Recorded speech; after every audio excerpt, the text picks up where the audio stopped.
জোর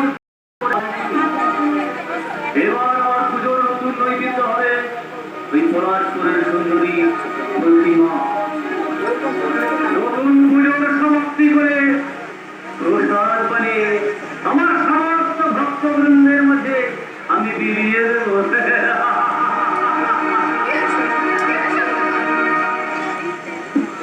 আপনার পুজোর নৈবেদ্য হাজির গুরুদেব। এবার আপনি শুদ্ধিকরণ করে আপনার পুজো লাগিয়ে দিন।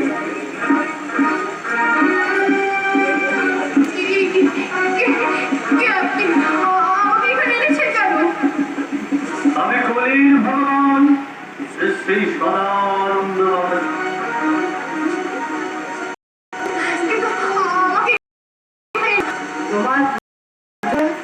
তোমায় দীক্ষা দিয়ে শুদ্ধিকরণ করে গুরুদেব তোমায় একবার প্রসাদ বানিয়ে দেবে।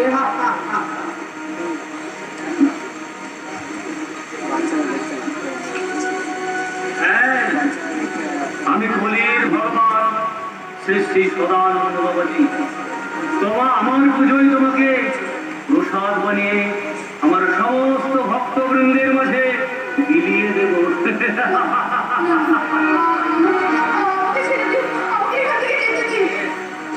দেব দেব সুন্দরী দেব তোমায় দীক্ষা দিয়ে শুনে একেবারে মুক্তিমার্গের পথে পৌঁছে দেব।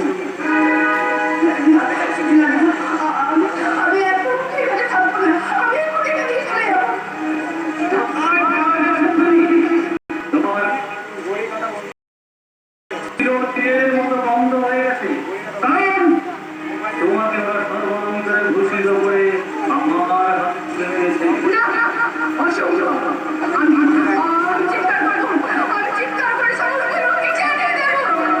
তোমার চিৎকার কেউ শুনতে পাবে না। সুন্দরী এসো আমার কাছে এসো।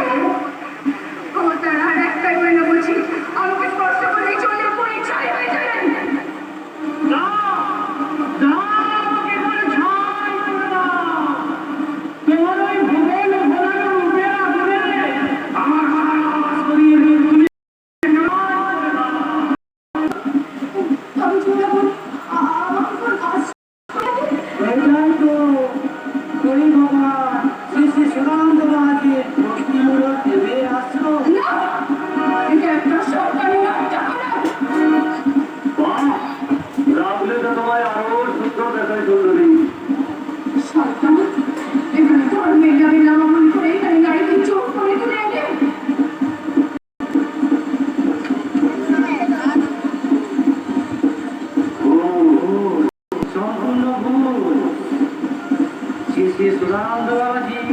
এমন কাজ করতেই পারেন না। বিবেকানন্দ বলেছেন, জীবে প্রেম করে যেজন সেইজন সেবিছে ঈশ্বর।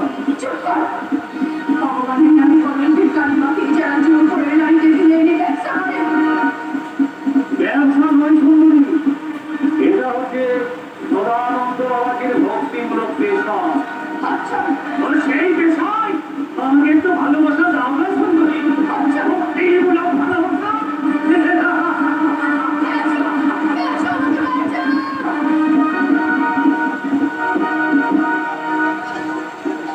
তুমি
মন্ত্রকে শক্ত করে ধরো, আমি শুদ্ধ মন্ত্রে পুরো দেহটাকে প্রসাদ বানাবো, তারপর পুজো করবো প্রেমের পুজো।